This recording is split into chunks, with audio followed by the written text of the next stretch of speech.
ချင်းရတဲ့တင်လေးတို့ရေဒါလေးကတော့အပိုင်းနှစ်လေးပါရှင်နောက်တစ်ခုကနပြန်ကြောပါ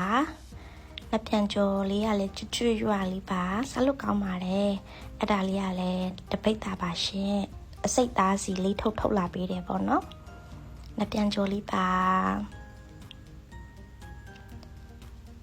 နောက်တစ်ခုကအင်းလေးတီတာကထွက်တဲ့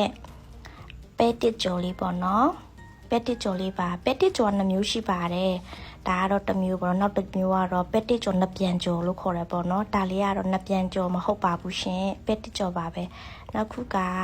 ပဲပုတ်ပါကျမအရန်ကြိတ်ပါတယ်ကျမရဲ့အကြိတ်ဆုံးစားစာပါပဲပုတ်ချက်အသေးလေးပါရှင်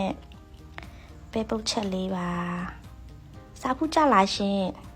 ရှမ်းပဲပုတ်လို့ခေါ်ရှင်ခေါ်ပါစေဒါကိုပွင့်ယူနိုင်မှာဘူးလေဆိုတော့ဤတချင်းထဲအတိုင်းပဲပုတ်လေးပါရှမ်းပဲပုတ်လေးပါရှင်ရှမ်းပဲပုတ်အဝိုင်းလေးပါနော်အဝိုင်းအချက်သေးပေါ့သူကအချက်သေးကိုသူကကြော်စားလို့လည်းရပါတယ်ပြီးလို့ရှိရင်ခန်းချင်သီးလေးနဲ့ကျက်သွန်လေးနဲ့ညှုပ်သီးစိမ်းလေးနဲ့လည်းချက်စားလို့ရပါတယ်ရှင်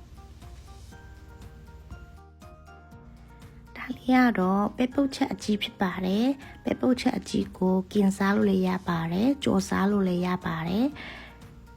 မိသွေးမရှိဘူးဆိုလို့ရှိရင်လည်း gas မီးဖို့ပေါ်မှာကင်စားလို့ရပါတယ်เนาะအရန်မွေးပါတယ်ကင်ပြီးသားကြော်ပြီးသားကိုကျွတ်သွန်နေလေးနဲ့တုပ်စားလို့ရပါတယ်ရှင်